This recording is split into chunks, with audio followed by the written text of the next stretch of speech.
soldadinho, a arte de transformar matéria bruta em uma obra-prima encanta leigos e amantes da arte mundo afora. Porém, há outro tipo de artista, que trabalha anonimamente, mas que dá vida a objetos presentes no dia a dia de todos nós, o trabalhador da indústria siderúrgica. E hoje nós vamos conhecer mais sobre os procedimentos que norteiam o seu trabalho, como a solidificação, o resfriamento e a desmoldagem que fazem parte do processo de fabricação de muitas peças metálicas. Começando pela solidificação, que se trata do processo de transformação da fase líquida para a fase sólida. A solidificação acontece em duas etapas: a nucleação, que é o início da formação da fase sólida sob a forma de pequenos núcleos cristalinos, e o crescimento cristalino, que é justamente o crescimento desses núcleos na forma de cristais ou grãos. Trabalhar o metal implica em alterar seu estado físico. Isso porque o metal em seu estado líquido apresenta maior reatividade do que ele sólido. Com seus átomos mais distantes uns dos outros e um maior movimento atômico, se torna mais fácil a reação do metal base com outros elementos. A questão é que alguns problemas podem ocorrer entre as mudanças de fase do material, como a contração, por exemplo. A contração ocorre quando o metal líquido ocupa toda a cavidade do molde, mas se contrai ao se solidificar, diminuindo o volume final da peça fundida. As heterogeneidades, criadas pelas contrações, são conhecidas como rechupe ou vazio.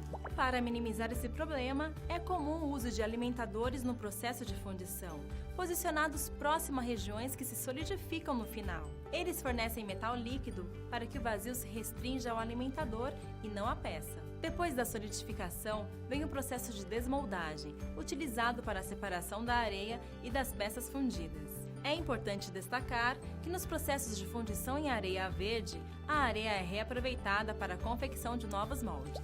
Tanto a forma quanto o sistema de desmoldagem são projetados de acordo com o tipo de peça de fundição, e durante todo o processo é necessário estar atento à temperatura em que a peça se encontra. Com tantos processos e variáveis que podem gerar deformações no resultado final, é necessário estar ciente de tudo que pode dar errado e de como minimizar os possíveis erros. Para sabermos mais, que tal irmos a campo para ver de perto os desafios do setor e as ferramentas utilizadas para contorná-los?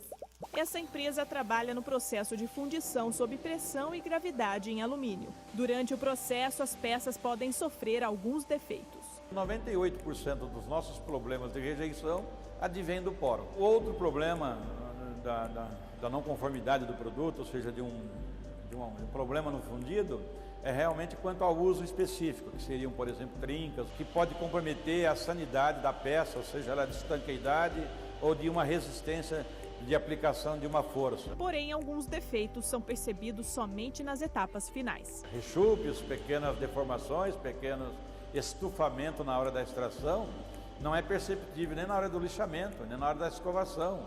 É somente na hora da pintura ou de uma cromação é que vai perceber que aquela peça tem problema, pensando no uso específico. O raio-x, por exemplo, evita que algum defeito passe desapercebido, enquanto esse simulador do processo de moldagem evita possíveis erros. Ao longo de toda a cadeia, as peças passam por um controle de qualidade bastante rígido. Para que não tenhamos muitos problemas nos fundidos, o correto é trabalhar desde o design do produto, na boa definição da concepção do projeto dos ferramentais, na boa citação dos materiais a serem utilizados nos ferramentais, a boa concepção ou apropriada concepção no desenvolvimento dos ferramentais, assegurar que os parâmetros de processo estão sendo cumpridos e um rígido controle na qualidade. Em alguns casos, ignorar um simples poro pode trazer graves consequências. Um exemplo típico, uma região que não pode de forma nenhuma dar vazamento, que permitiria a interligação de um furo com outro, onde passaria ou não poderia passar um líquido, um gás, coisa desse tipo. Então lá, por exemplo, tem que ser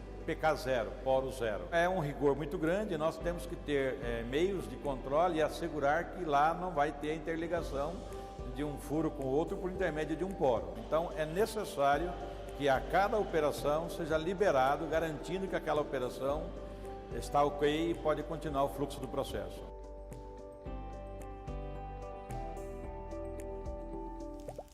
Moldar as peças e estruturas que literalmente mantêm em pé toda a sociedade exige muito trabalho e muito suor. E com tanto a aprender, é necessário que sigamos focados em nossas pesquisas. Então, bons estudos E até a próxima!